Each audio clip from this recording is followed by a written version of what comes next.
The Nexus Prime University's Department of Interspecies Behavioral Psychology occupied what could generously be called the academic equivalent of a strip mall. Tucked between the Department of Theoretical Wormhole Engineering and the increasingly popular Center for Post-Scarcity Economics, it maintained the sort of scholarly prestige that came with studying things everyone thought they already understood. Which, as anyone who has ever attended a faculty meeting can attest, was exactly the sort of environment where dangerous amounts of intellectual confidence could flourish unchecked. Dr. Vexthara adjusted his crystalline vocal modulators with the practiced air of someone who had never encountered a theory he couldn't improve upon. His species, the Keth Mari, possessed what they considered the galaxy's most sophisticated understanding of behavioral patterns, largely because they had evolved from creatures that spent most of their evolutionary history being exceptionally good at not getting eaten. This had given them a certain perspective on predator-prey relationships that leaned heavily toward the theoretical, much like a food critic who had never actually been hungry. The lecture hall itself was a testament to the university's commitment to inclusive design, which in practice meant it looked like someone had tried to build furniture for every possible body type and given up halfway through. Crystalline perches jutted from the walls at odd angles, gel pools bubbled quietly in the corners for the aquatic species, and what appeared to be a small forest had been installed in the back for the photosynthetic students who insisted they could multitask. Today, Dr. Vexthara announced, his voice carrying the sort of academic authority that comes from having published 17 papers that 3 people had read, we will finally address the question that has puzzled xenopsychologists for decades. What, precisely, constitutes a galactic apex predator? The assembled students stirred with the enthusiasm typical of beings who had paid considerable sums to have their preconceptions validated by someone with advanced degrees. There was ZY-Xandra from the Hegemony Worlds, whose species had evolved from pack hunters and who therefore considered themselves experts on the subject. The Moltec delegation had positioned themselves near the environmental controls, their chitinous forms radiating the sort of confidence that came from possessing natural weapons that could punch through most known armor. Even young Quintork, whose people were technically classified as obligate herbivores, had managed to secure a spot near the front, apparently eager to learn why everyone else seemed so concerned about being eaten. And there, in the back row, sat the human. She had arrived early, selected her seat with the sort of casual precision that suggested either careful planning or complete indifference, and had been quietly taking notes ever since. Her notebook was old-fashioned paper, which struck the other students as charmingly primitive, much like watching someone use stone tools to perform surgery. She wrote in what appeared to be multiple languages, occasionally sketching diagrams that looked suspiciously like anatomical studies, and had yet to participate in any of the semester's discussions. Dr. Vexthara had found her presence initially amusing, then puzzling, and finally somewhat irritating. Humans, according to every reputable source he had consulted, were barely above the threshold for spacefaring intelligence. They had stumbled into galactic civilization through what could charitably be called a series of fortunate accidents, and their continued survival seemed to depend largely on the galaxy's collective sense of fair play. The fact that one of them had enrolled in his advanced course was either an admirable example of academic ambition or a clerical error he hadn't gotten around to correcting. Now then, he continued, his modulators humming with the satisfaction of a professor who had found his rhythm, let us begin with the fundamental characteristics that separate true predators from mere opportunistic feeders. The first slide materialized in the lecture space with a soft chime, displaying what appeared to be a comprehensive chart of evolutionary advantages. It was the sort of academic visual aid that managed to be both impressively detailed and completely wrong, like a map drawn by someone who had heard about geography but never actually been outside. Superior sensory apparatus, Dr. Vexthara began, highlighting the relevant section with a gesture that suggested he had invented the concept personally. Observe the Zenthari hunting structures. The display shifted to show the impressive array of sensory organs possessed by one of the galaxy's most successful predatory species. Electromagnetic detection, infrared capability, subsonic vibration sensitivity. These represent millions of years of evolutionary refinement. Several students dutifully activated their recording devices. The human continued writing, her expression suggesting she was either deeply engaged with the material or making a grocery list. Contrast this, the professor continued, clearly building toward what he considered a devastating point, with the sensory limitations of less developed species. Take humans, for instance. A new image appeared, showing the rather modest sensory capabilities of human anatomy.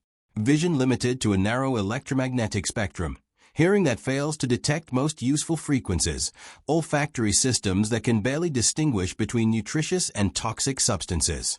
Hardly the toolkit of a successful predator. This observation prompted several knowing chuckles from the audience. The Moltec delegation made what might have been approving clicks, while ZYXandra's facial tentacles writhed in what her species considered the equivalent of scholarly amusement. Furthermore, Dr. Vexthara warmed to his theme, consider the matter of natural weapons. The display obligingly shifted to showcase an impressive array of claws, fangs, and other evolutionary armaments. The ability to inflict damage without technological augmentation represents a fundamental predatory advantage. Species that have evolved effective natural weapons demonstrate their commitment to the predatory lifestyle. He gestured toward his own crystalline appendages, which could apparently channel bioelectric currents sufficient to disable most organic nervous systems. Even we Kethmari, despite our primarily defensive evolutionary path, possess capabilities that exceed those of supposedly dangerous species. The human looked up from her notes for a moment, glanced at the professor's appendages, then returned to her writing. If she was impressed by the bioelectric demonstration, she hit it well. But perhaps most importantly, Dr. Vexthara continued, reaching what he clearly considered the theoretical heart of his argument, we must consider psychological adaptation to predation. True predators exhibit behavioral patterns consistent with their evolutionary role. Patience in stalking, precision in attack, the ability to assess and exploit weakness in their prey. The examples he provided were genuinely impressive. The Zenthari's ability to track prey across multiple star systems, the Voth AK-Pac coordination that had evolved into one of the galaxy's most effective military doctrines, even the subtle psychological manipulation techniques employed by the crystalline species that everyone was too polite to mention directly. These represent genuine predatory psychology, he concluded with satisfaction. Not the crude opportunism displayed by scavenger species who mistake aggression for hunting ability. The not-so-subtle reference to humans prompted another round of amused responses from the audience. The human, meanwhile, had moved on to what appeared to be a new section in her notes, her handwriting as steady and methodical as everything else about her presence in the classroom. Dr. Vexthara spent the next hour building his case with the thoroughness of someone who had never encountered significant academic opposition. He dissected the behavioral patterns of a dozen species, contrasted evolutionary advantages with apparent limitations, and constructed what he clearly believed was an unassailable framework for understanding predatory hierarchies throughout the galaxy. The students absorbed it all with varying degrees of engagement. Some took extensive notes, others asked clarifying questions that demonstrated they had completely missed a point, and a few simply basked in the warm glow of having their species' superiority confirmed by academic authority. The human continued her methodical note-taking, occasionally glancing up when the professor made particularly emphatic points, but otherwise maintaining the sort of polite attention that suggested either deep engagement or profound boredom. Now, Dr. Vexthara announced as he approached what he considered the climax of his presentation, let us apply this framework to assess the predatory potential of various galactic species. What followed was essentially an academic bloodbath disguised as scholarly analysis. Species after species was evaluated, categorized, and ranked according to the professor's criteria. The results, unsurprisingly, corresponded almost exactly to the current galactic power structure, with a few notable exceptions that Dr. Vexthara dismissed as evolutionary anomalies.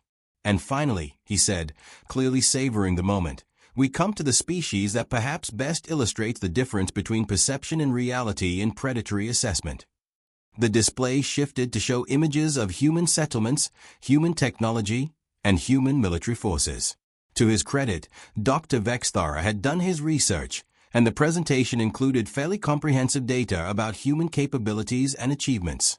Humans, he began, represent a fascinating case study in how a species can achieve apparent success despite fundamental predatory inadequacy. The analysis that followed was both thorough and completely wrong. Dr. Vexthara acknowledged human technological achievements, their rapid expansion through galactic civilization, even their surprising military effectiveness in the few conflicts where they had been involved. But he attributed all of this to what he called scavenger ingenuity rather than genuine predatory ability. Note the reliance on tools to compensate for biological limitations, he pointed out, highlighting human weapons and technology. True predators enhance their natural capabilities, while scavenger species substitute artificial advantages for evolutionary ones. He discussed human social structures, dismissing their apparent cooperation as a survival mechanism rather than a hunting strategy. He analyzed their military tactics, describing them as primitive aggression amplified by technological advantage. He even addressed their diplomatic successes, explaining them as the natural result of other species' unwillingness to invest significant resources in controlling a minor threat. Through it all, the human in the back row continued taking notes with the same methodical precision she had maintained throughout the semester. If she was offended by the professor's analysis, she gave no sign of it. If she disagreed with his conclusions, she kept her objections to herself. In conclusion, Dr. Vexthara announced, his modulators practically humming with satisfaction, humans represent perhaps the galaxy's most successful example of a species achieving prominence through adaptation rather than predatory evolution. They are, in the truest sense, survivors rather than hunters. The applause was polite but genuine. Several students nodded approvingly, clearly satisfied that their understanding of galactic hierarchies had been confirmed by proper academic analysis. The Moltec delegation made what might have been congratulatory clicks, while others activated recording devices to preserve the professor's conclusions for future reference. Dr. Vexthara basked in the warm glow of academic success for a moment before noticing that one student had not joined in the general approval. The human was still writing, apparently making final notes on his presentation, her expression as neutral as it had been throughout the entire lecture. "Miss Chen," he said, his voice carrying just a hint of challenge. The human looked up, her expression politely attentive. "I notice you haven't contributed to our discussion today," Dr. Vexthara continued, clearly sensing an opportunity to demonstrate his theoretical framework through practical application. "Perhaps you have some thoughts on the analysis we've just completed." The human closed a notebook with careful precision and looked around the classroom, taking in the expectant faces of her fellow students, the professor's confident posture, the lingering data displays that summarized his conclusions about predatory hierarchies. "Actually," she said, her voice carrying the sort of quiet courtesy that could mean absolutely anything, "I was wondering if I could leave a few minutes early tonight. I have a prior commitment." The request caught Dr. Vexthara off guard. He had been prepared for argument, disagreement, perhaps even the sort of primitive emotional outburst that he associated with species who had been accurately described by academic analysis. He had not expected polite disengagement. Of course," he managed, his modulators betraying just a hint of confusion. "Though I had hoped you might share your perspective on the material we've covered." The human gathered her things with the same methodical precision she had applied to note-taking, sliding her notebook into a bag that appeared to be constructed from some sort of organic fiber. Several other students watched with expressions that suggested they weren't sure whether to feel sorry for her or embarrassed on her behalf. "Your framework is very comprehensive," she said as she stood, slinging her bag over one shoulder. "Though I think you might want to double-check your data on pack hunting behaviors. Specifically the section about persistence hunting and cooperative tracking strategies." She paused at the end of the row, glancing back at the professor with the sort of expression that suggested she was trying to decide whether to say something else. "Also," she added, her tone still perfectly courteous, "you might want to review the psychological profiles for species that use tools as hunting amplifiers rather than biological substitutes. There's an interesting distinction that could affect your predatory classifications." Dr. Vexthara felt the first stirring of unease, though he couldn't quite identify why. "I'm confident in my research methodology," he said, his modulators carrying perhaps more defensiveness than he intended. "Oh, I'm sure you are," the human replied, and somehow managed to make agreement sound like the opposite. "It's just that some of your baseline assumptions might need adjustment. For instance, you classified patience as a predatory trait, but then dismissed human persistence hunting as scavenger behavior. And you listed cooperative tracking as an advanced predatory technique, but characterized human military coordination as primitive pack instinct. She shifted her bag to her other shoulder and glanced at the data displays that were still showing the professor's conclusions about various species' predatory capabilities.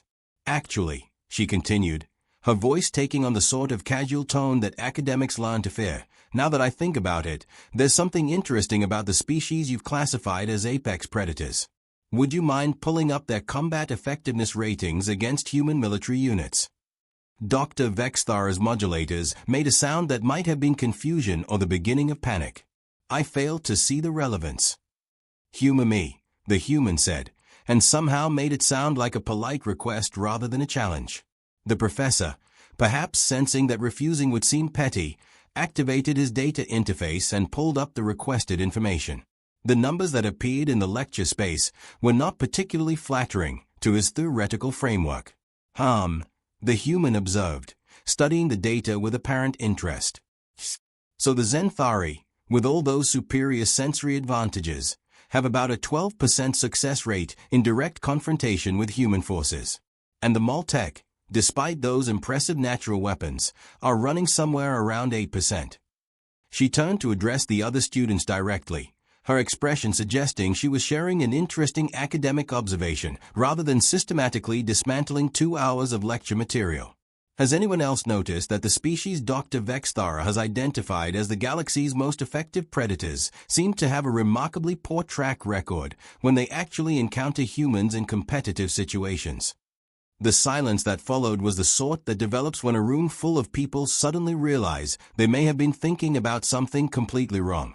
Several students glanced at their notes, then at the data displays, then at each other with expressions that suggested they were rapidly recalculating their understanding of galactic hierarchies. Of course, the human continued, her tone remaining conversationally pleasant. That might just be a statistical anomaly. Or it could be that your predatory classification system is measuring the wrong variables. She paused at the classroom door, her hand on the interface panel. For what it's worth, she added, humans don't usually think of themselves as predators. We prefer persistence hunters. Though I suppose the distinction might be lost on species that have never actually had to hunt something that didn't want to be caught. The door slid open with a soft chime, and she stepped through it with the same unhurried precision she had applied to everything else. Have a pleasant evening, everyone, she called back. Professor, thank you for a very educational lecture. The door closed behind her with finality, leaving Dr. Vexthara standing in front of a room full of students who were looking at him with expressions ranging from confusion to something that might have been pity. The data displays were still showing his carefully constructed framework for predatory classification, along with the combat effectiveness ratings that seemed to suggest his framework might be missing something important. He cleared his vocal modulators and attempted to regain his academic composure.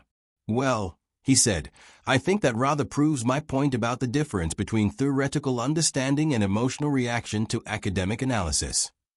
But even as he said it, he was already running calculations in his head, trying to figure out why every species he had identified as a superior predator seemed to perform so poorly when they actually encountered the species he had dismissed as evolutionary scavengers. It was going to be a very long night of reviewing his research data. And somewhere across campus, a human was walking home through the evening shadows, moving with the sort of quiet confidence that comes from understanding exactly what kind of predator she was, and exactly why nobody else seemed to have figured it out yet. The irony, had anyone been in a position to appreciate it, was that Dr. Vexthara's lecture had been perfectly accurate. Humans weren't apex predators in the traditional sense. They were something considerably more dangerous. A species that had learned to be predators without looking like predators, hunters who had mastered the art of being underestimated. But then, that was exactly the sort of evolutionary advantage that a scavenger species might develop if it spent enough time figuring out how to hunt things that were bigger, stronger, and better armed. The galaxy, as it turned out, was full of creatures that had learned to avoid obvious predators. It had no defenses whatsoever against the ones that didn't look dangerous until it was far too late.